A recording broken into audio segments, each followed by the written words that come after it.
નમસ્કાર. ભારતના ઇતિહાસમાં જ્યારે પણ હિંમત, શૌર્ય અને બલિદાનની વાત આવે છે ને, ત્યારે કેટલાય નામ આપણી આંખો સામે આવી જાય છે.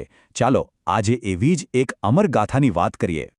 જરા વિચારો તો ખરા, એક એવો સમય જ્યારે એક વિદેશી સામ્રાજ્ય સામે ટક્કર લેવાની હતી, જ્યારે પોતાની માતૃભૂમિ અને પોતાના સ્વાભિમાન માટે બધું જ દાવ પર લગાવી દેવાનું હતું. અને આવી જ કટોકટીની ઘડીમાં એક નામ છે જે હંમેશા આપણા મનમાં ગર્વથી ઉભરી આવે છે. જી હા, એ નામ છે ઝાંસીની રાણી લક્ષ્મીબાઈનું. એ માત્ર એક રાણી નહોતા, પણ ભારતની વીરતા અને ખુમારીનું જીવંત સ્વરૂપ હતા. તો ચાલો આપણે એમની સફરને શરૂઆતથી જાણીએ, સમજીએ કે આટલી બહાદુરી આવી ક્યાંથી, અને એની શરૂઆત થાય છે એમના અસાધારણ બાળપણથી. એમનું નામ તો મણિકર્ણિકા, પણ બધા એમને લાડથી મનુ કહીને બોલાવતા. અને આ મનુ છે ને, એ કોઈ સાધારણ બાળક નહોતા. જે ઉંમરે બીજા બાળકો ઢીંગલીઓથી રમતા હોય, ત્યારે મનુ ઘોડા પર સવાર થઈને તલવાર અને ભાલા ચલાવતા શીખી રહ્યા હતા.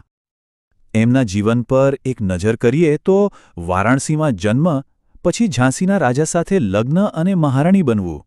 પણ પછી આવ્યું સંકટ, રાજાનું અવસાન અને અંતે 1858માં દેશ માટે શહીદી.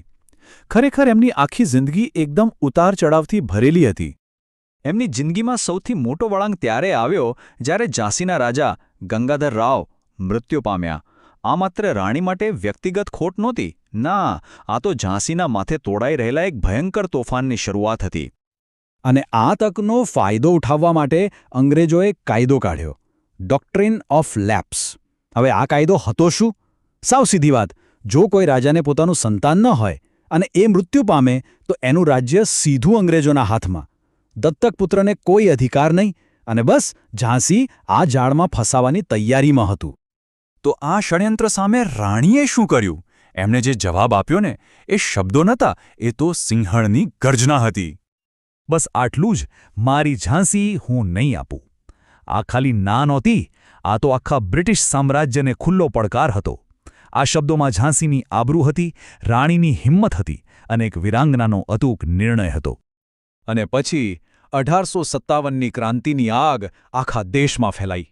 ત્યારે રાણી લક્ષ્મીબાઈ મહેલ છોડીને સીધા જંગના મેદાનમાં કૂદી પડ્યા, હાથમાં તલવાર લઈને પોતાની સેનાની આગેવાની કરવા. એમનું યુદ્ધભૂમિનું જે દૃશ્ય છે ને, એ તો એમના દુશ્મનો પણ ભૂલી નહોતા શક્યા. જરાક આંખો બંધ કરીને એ દૃશ્યને જોવાનો પ્રયત્ન કરો. એક હાથમાં દુશ્મનો પર તૂટી પડવા માટે ચમકતી તલવાર, તો બીજા હાથમાં પોતાના તેજ ઘોડાની લગામ, અને સૌથી મહત્વનું, પીઠ પર પોતાનો દત્તક દીકરો બાંધેલો. વિચાર કરો, એક જ સમય એક યોદ્ધા અને એક માં. આ એક જ તસવીર ભારતની આઝાદીની લડતનો સૌથી પ્રેરણાદાયક ચહેરો બની ગઈ. ઝાંસી કદાચ હાથમાંથી ગયો, પણ રાણીએ હાર ન માની. એ ગ્વાલિયર સુધી લડતા રહ્યા, અને છેવટે એ દિવસ આવ્યો, 18 જૂન 1858. પોતાના છેલ્લા શ્વાસ સુધી લડતા લડતા એ વીરગતિ પામ્યા. પણ શું એમની વાર્તા અહીં પૂરી થઈ ગઈ? બિલકુલ નહીં. શરીર ભલે ન રહ્યું, પણ એમની વીરતાની કહાણી તો અમર થઈ ગઈ. આજે પણ ભારતના ખૂણે ખૂણે લોકો આ પંક્તિઓ ગાય છે. ખૂબ લડી મર્દાની, વતો ઝાંસીવાલી રાનીથી. આ ખાલી કવિતા નથી, આ તો પેઢીઓથી ચાલતી આવતી શ્રદ્ધાંજલિ છે, જે એમની બહાદુરીને આજે પણ જીવંત રાખે છે. તો આનો અર્થ શું થયો? એ જ કે રાણી લક્ષ્મીબાઈ ઇતિહાસના પાનામાં કેદ થયેલું કોઈ નામ નથી. એ તો ભારતની ઓળખ છે, આપણી હિંમતનું પ્રતીક છે, અને આઝાદીની એ જ્યોત છે જે ક્યારેય ઓલવાઈ શકે નહીં. એમનું જીવન એક જ વાત શીખવે છે કે જો હિંમત અને ખુમારી હોય તો ગમે તેવું મોટું સામ્રાજ્ય પણ ઘૂંટણીએ પડી શકે છે. અને આ જ વાત આપણને એક સવાલ પૂછવા પર મજબૂર કરે છે. રાણી લક્ષ્મીબાઈ જેવી વીરતાની ગાથાઓ એ આજના જમાનામાં શું શીખવે છે? એમના સંઘર્ષ અને બલિદાનમાંથી આજે આપણે કઈ પ્રેરણા લઈ શકીએ? આ સવાલ પર વિચારવા જેવું ખરું.